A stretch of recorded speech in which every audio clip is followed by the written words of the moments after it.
கில்யாதின் குடிகளைச் சேர்ந்த திப்தியானாகிய எலியா ஆகாபிடம் வந்து, இஸ்ரவேலின் கடவுளாகிய கர்த்தருடைய சந்நிதியில் நிற்கிற நான் அவருடைய ஜீவன் மேல் ஆணையாக சொல்லுகிறதை கேள். என் வார்த்தையின்படியே அன்றி இந்த வருஷங்களின் பனியாவது மழையாவது பெய்யாதிருக்கும் என்றான்.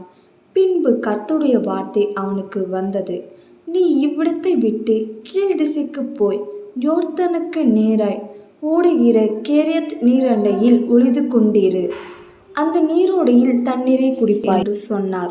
அப்படியே அவன் போய் கர்த்தருடைய சொல்படி செய்து யோர்தானுக்கு நேராய் ஓடுகிற கேரித் நீரொண்டையில் தங்கியிருந்தான். காகங்கள் அவனுக்கு காலையில் அப்பமும் இறைச்சியும் கொண்டு வந்தன, மாலையில் அப்பமும் இறைச்சியும் கொண்டு வந்தன. தாகத்திற்கு அந்த நீரோடையில் தண்ணீரை குடித்து வந்தான். தேசத்தில் மழை பெய்யாமல் போகவே சில நாட்களுக்கு பின்பு அந்த நீரோடை வற்றி போயிற்று.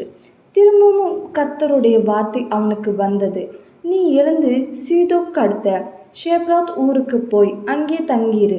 உனக்கு ஆகாரம் அளிக்கும்படி அங்கே இருக்கிற ஒரு விதவைக்கு கட்டளையிட்டேன் என்றார். அப்படியே அவன் எழுந்து ஷாரப்தாவுக்கு போனான். அவன் அந்த ஊருக்கு வரவே ஊர் வாசல் அண்டையில் விறகு பொறுக்கிக் கொண்டிருந்த ஒரு விதவையை கண்டான். அவளை கூப்பிட்டு, எனக்கு ஒரு பாத்திரத்தில் தாகத்திற்கு கொஞ்சம் தண்ணீர் கொண்டு வா என்று கேட்டான். அவள் தண்ணீரை கொண்டு வர போகிற போது அவன் அவளை மறுபடியும் கூப்பிட்டு, உன் கையில் எனக்கு கொஞ்சம் ஆகாரம் எடுத்து கொண்டு வா என்று கேட்டுக்கொண்டிருந்தான். அதற்கு அவள், பானையில் ஒரு பிடி மாவும் கலத்தில் கொஞ்சம் எண்ணெயும் அல்லாமல் என்னிடத்தில் வேறு ஆகாரம் இல்லை.